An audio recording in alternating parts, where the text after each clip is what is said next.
communication is a vital part of any relationship, including business relationships. Professional communication in all its various forms fosters positive work relationships and leads to the ability to accomplish business tasks successfully. One of the forms of business communication is the professional correspondence. Professional correspondence refers to any written interaction we use to have in the workplace and corporate world. It mainly concerns on the essential business writing practices business people are using today to write clear, effective, and professional business writing, including email, memos, letters, reports, and other documents. Professional correspondence is relevant to everyone's career since all fields are using it. Students must be knowledgeable in professional correspondence because it is one of the important skills that an employer may be looking for in a potential employee. Through this module, you will learn not only the characteristics of different products of professional correspondence, but also the content and process of writing each document. The kinds of documents to be presented in this module are the most common reports that a typical employee or employer comes across with. Preliminary activities. Task 1. Survey the technical writing done by professionals. Interview 2 professionals with different fields. Ask information on the kinds and amount of written outputs those professionals do in their workplace. Be ready to share your data collected in the class. Task 2. Watch the video in this link. Take down 5 relevant information that you have gotten from the video. Be ready to share it in class after. Professional correspondence. Professional correspondence is communication between 2 or more parties through professional writing of letters, emails, etc. Professional correspondence reflects a person's level of competency and professionalism. A business letter is a type of letter which serves as a means of communication written for various commercial purposes. These purposes can be a business deal, complaint, warning, notice, invitation, declaration, information, apology, and various other corporate matters. Letters of business are the most popular and the most widely written types of letters. Business letters are also the oldest form of official correspondence. 1. Recommendation letter. A letter of recommendation is a document you may be asked to prepare for someone who is applying for a job, internship, college application, leadership position, or volunteer opportunity. The purpose of a recommendation letter is to validate what the employer has learned about the applicant and provide additional positive details about their performance or habits. 2. Cover letter. A cover letter, also known as a covering letter or application letter, is a one-page document that introduces a job seeker's work history, professional skills, and personal interest in applying for a job. 3. Job application letter. A job application letter, also known as a cover letter, should be sent or uploaded with your resume when applying for jobs. While your resume offers a history of your work experience and an outline of your skills and accomplishments, the job application letter you send to an employer explains why you are qualified for the position and should be selected for an interview. 4. Appreciation letter. It's always a good idea to write a letter of appreciation to express thanks and gratitude to someone who has provided help or assistance to you, whether this was during the course of a job search or simply in the daily course of your performance in the workplace. It's also a good idea to write personal letters or email messages showing your appreciation and thanks to those who have helped you in your personal life. A letter of inquiry is a good way to connect with a company. Because the letter is unsolicited, sending it shows that you're proactive and have a genuine interest in the company. As well as inquiring about open or upcoming positions, a letter of inquiry can also be used to set up an informational interview with human resources or higher-level employees. A well-written inquiry letter can help you get noticed by an employer who may not be actively recruiting. What are job inquiry letters, and why and when should you send them if you're job hunting?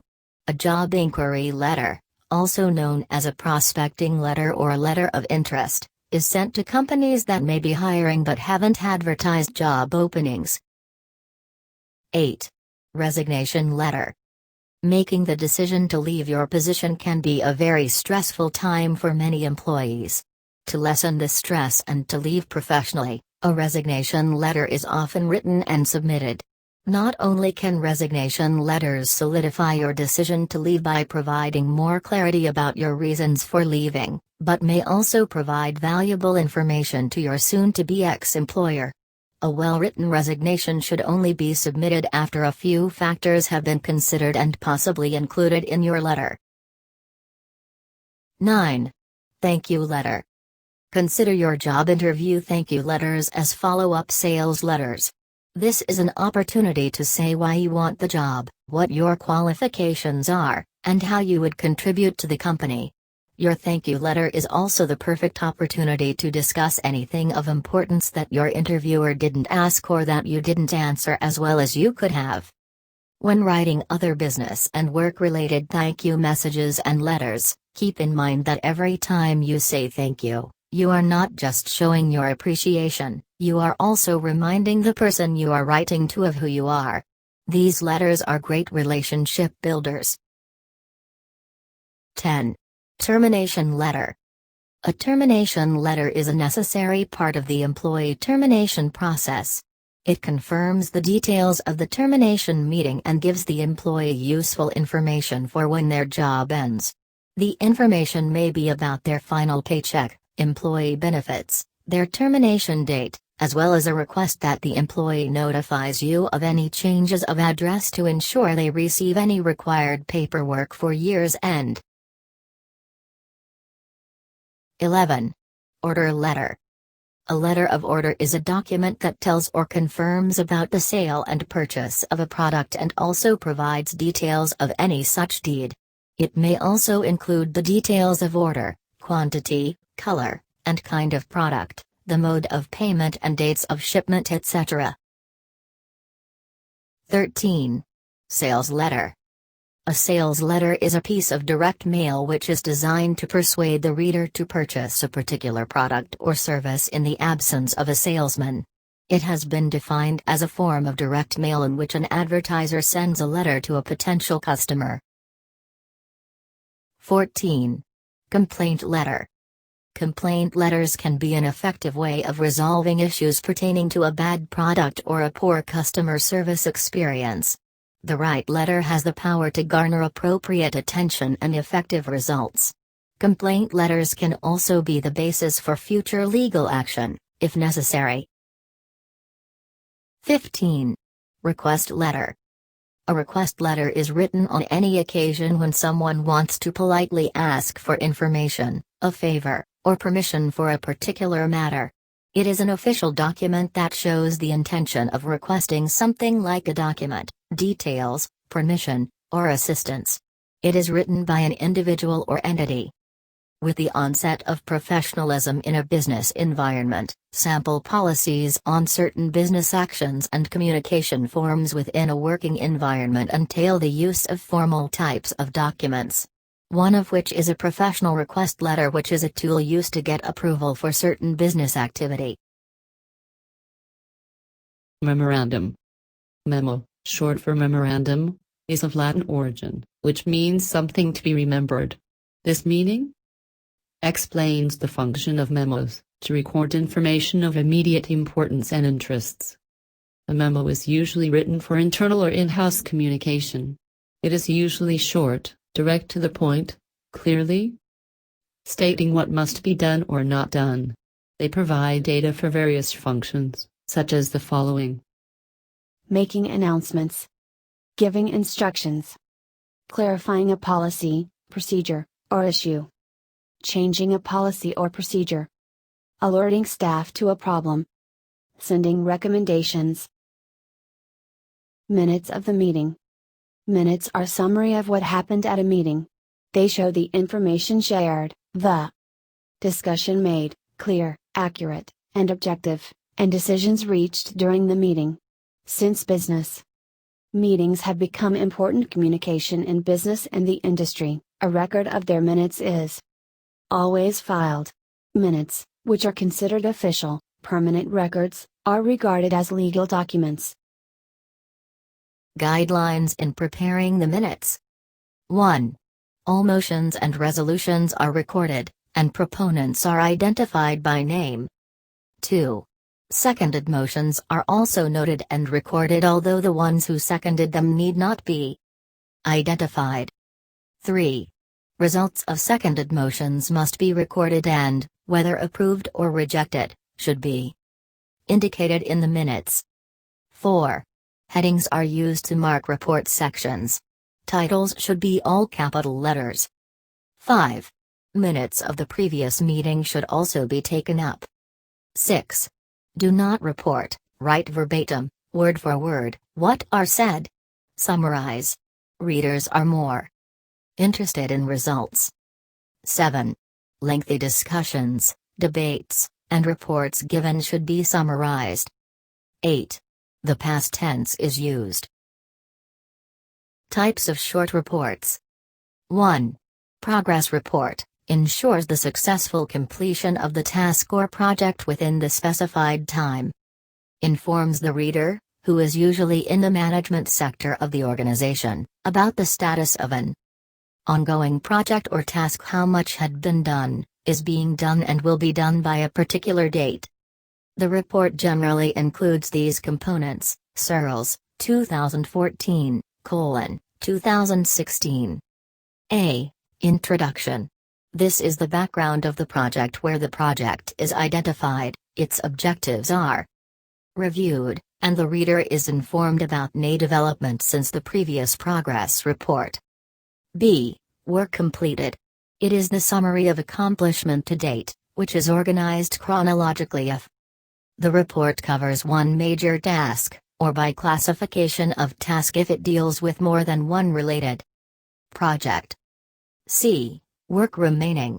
It gives a summary of all uncompleted tasks, emphasizing what is expected to be accomplished first. D. Problems.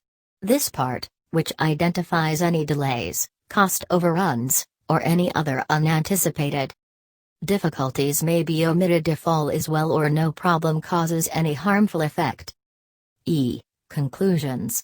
This part summarizes the status of the project and provided recommendations to solve major problems. 2.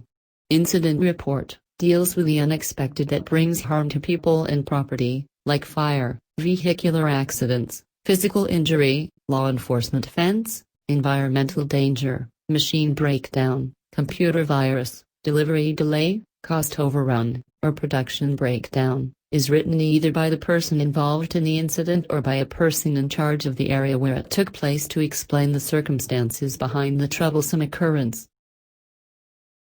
In writing this report, be sure to include the following information. 1. Names and job titles of all persons involved, including onlookers.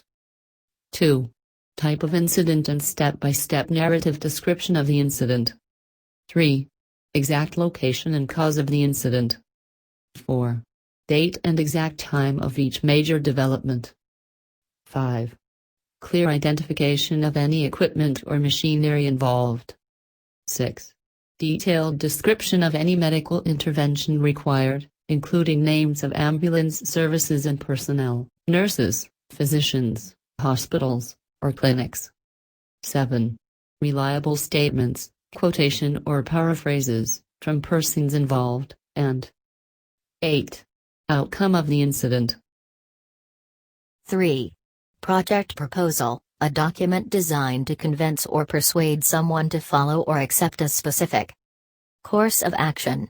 It is written to propose a. Change of process or policy, b. Solution to a problem, c. Purchase of a product or service, d. Pursuit of an activity, or e. Research. Email. Electronic mail, email, is a system by which people communicate, or telecommute, from one computer to any Number of other computers. Email messages have the following advantages. Messages can be sent to several persons at one time. Messages can be sent in real time and to several people instantaneously. Multiples messages can be sent in a short period of time. Messages can be sent globally. Messages can be sent at the sender's convenience, any time of day, and from a location other than the office. Documents can be attached from other software programs. Messages can be saved, printed, or forwarded to additional recipients. Messages can be sent or received while traveling. Practice exercises. A. True or false. Write true if the statement is correct and false if not. B. Answer the following questions.